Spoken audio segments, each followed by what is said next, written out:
Class 7 के प्यारे बच्चों, आपसे मैं मुखातिब हो रहा हूँ आपके चैप्टर नंबर 5 के तहत। और ये हैं एक फ़नकार एम.एस. सुब्बालक्ष्मी। एम.एस. सुब्बालक्ष्मी के मुताल्लिक़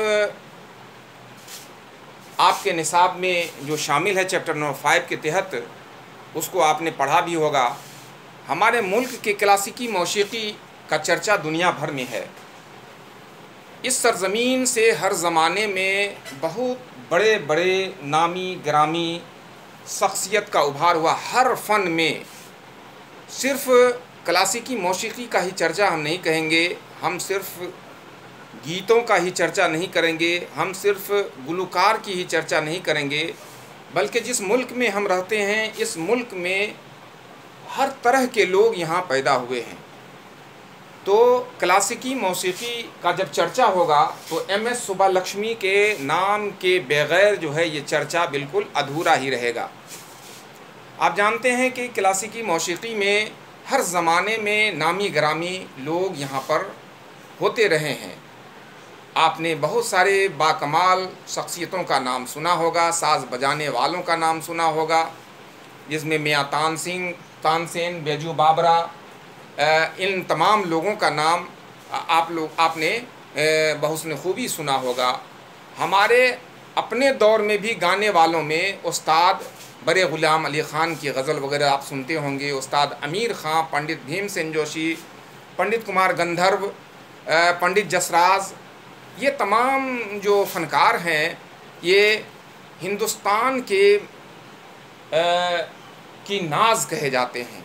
जैसे साज़ बजाने वालों, सितार नवाज़ में अगर आप लेंगे तो आलमगीर शोहरत याफ्ता पंडित रविशंकर होगा। शहनाई नवाज़ में आप उस्ताद बिस्मिल्लाह ख़ान को ले सकते हैं।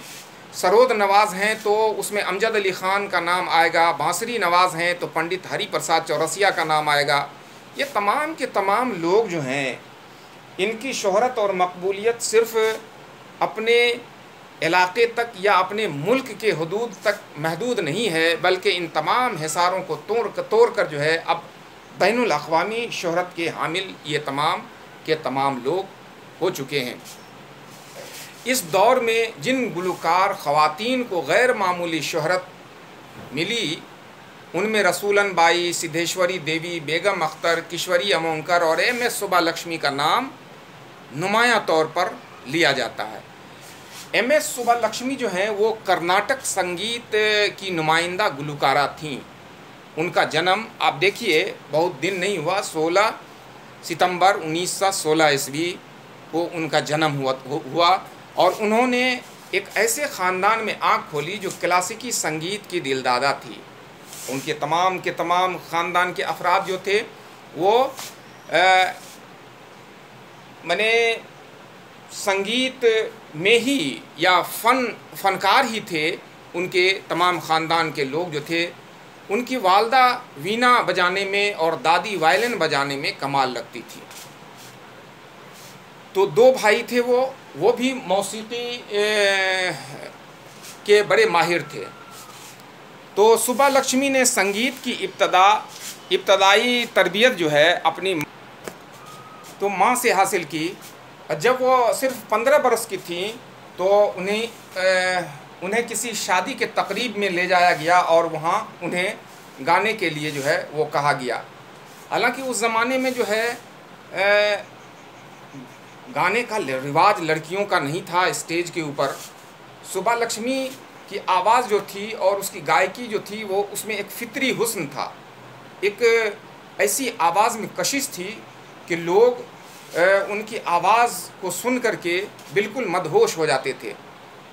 जब उनके वतन मदरोई में उसकी शोहरत फैली तो उनकी वालदा ने उन्हें मद्रास ले जाने का फ़ैसला किया ताकि दूर दराज के लोग भी उनकी सलाहियत को समझ सकें, जान सकें। हालांकि उस ज़माने में जैसा कि मैंने कहा कि वो औरतों का स्टेज पर गाना जो है वो मायूब समझा जाता था, लेकिन उन्होंने इन रिवायतों को तोड़ा और फिर वो स्टेज पर गाई। काफ़ी मकबूल हुई वो सुब्बालक्ष्मी सुब्बालक्ष्मी ने ऐसे अपने ज़िंदगी में 4 फिल्मों में अदाकारी के जौहर भी दिखाए। उनकी पहली फिल्म सेवा सेदानम, और फिर दूसरी फिल्म शकुंतलाई, सावित्री और मीरा, ये तमाम फिल्में जो हैं उसमें उन्होंने अदाकारी के जौहर अपने दिखाए। सुब्बालक्ष्मी को मुल्क का सबसे बड़ा एजाज़ भारत रत्न भी दिया गया। इसके अलावा उन्हें पद्म भूषण, रमन मैगसेसे अवार्ड, संगीत कला निधि अवार्ड जो है, इन तमाम अवार्डों से उनको एजाज़ात से उन्हें नवाजा गया। फिर उन्हें जो है अक़वाम मुत्तहिदा के एक जश्न में गाने के लिए ख़ास तौर पर मदऊ किया गया। 1944 ईस्वी में सुब्बालक्ष्मी की मुलाकात गांधी जी से हुई। उन्होंने गांधी जी के लिए कई भजन गाए, और पंडित जवाहरलाल नेहरू भी सुब्बालक्ष्मी के कदरदान थे। 2003 ईस्वी में इस बेमिसाल गुलकारा का इंतकाल हो जाता है। तो एम.एस. सुब्बालक्ष्मी ने कई फिल्मों में भी अदाकारी की, और उस ज़माने में वो स्टेज पर गाने के लिए आई थी जिस ज़माने में औरतों का स्टेज पर आकर के गाना मायूब समझा जाता था। तो प्यारे बच्चों, आज के नशिस्त को हम यही रोकते हैं, चूँकि कहानी सुनाना था, कहानी आपके सामने हमने रख दिया है। इस कहानी पर गौर कीजिएगा, जो सवालात हैं उन सवालात पर गौर कीजिएगा। आज से लेते हैं आपसे इजाज़त। बहुत बहुत शुक्रिया।